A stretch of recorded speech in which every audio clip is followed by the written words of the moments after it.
Long years ago, we made a tryst with destiny, and now that time comes when we shall redeem our pledge, not wholly or in full measure, but very substantially.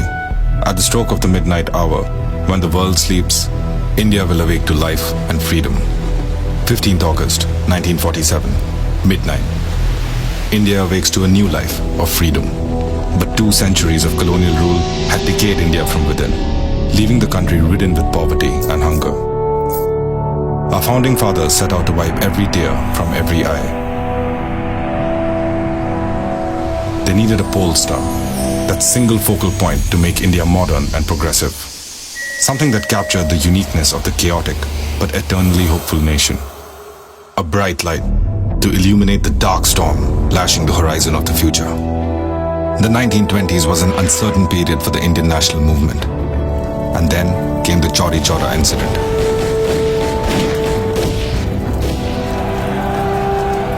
Mahatma had suspended the non-cooperation movement. 3rd February 1928. The Simon Commission arrives to review the Act of 1919 and was met with widespread protests as it had no Indian representation. The British, in their arrogance, proclaimed that Indians were incapable of self-rule and deciding for themselves. Lord Birkenhead, the Secretary of State, in response to the Indians' reactions, laid down a challenge at the House of Lords. The Founding Fathers rose to the occasion. An all-party conference was convened in February and May 1928.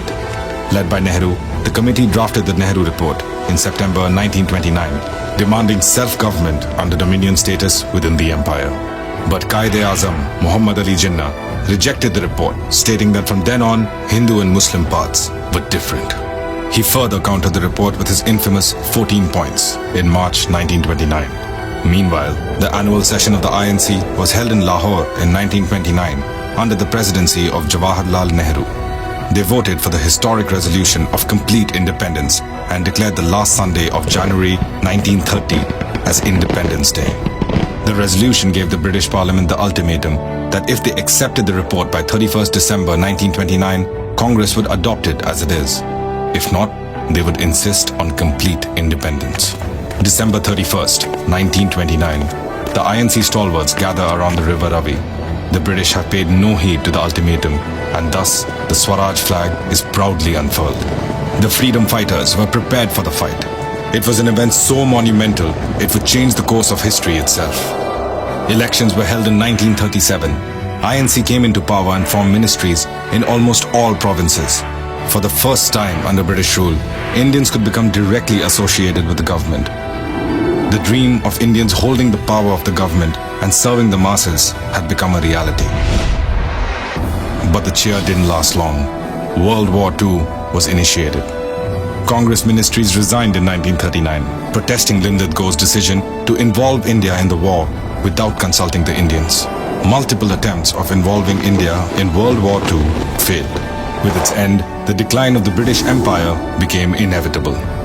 Mutiny amongst the naval rankings and the Air Force was the final nail in the coffin. The Cabinet Mission Plan arrived in 1946 to try and reach a settlement acceptable to all major stakeholders. The plan became the foundation for the establishment of the Constituent Assembly. For a total of 2 years, 11 months and 18 days, over 11 sessions and sitting for 166 days, the Assembly debated and discussed the various challenges facing the new nation. The ideas of liberty, equality, fraternity, and justice were embedded deep into our Constitution. On 26 January 1950, the Constitution was enforced in its entirety. It is the foundation of free India, which we have become so accustomed to. It is our duty as citizens to know it, understand it, nurture it, and defend it. It is our duty to remember so that we can build the India of our dreams.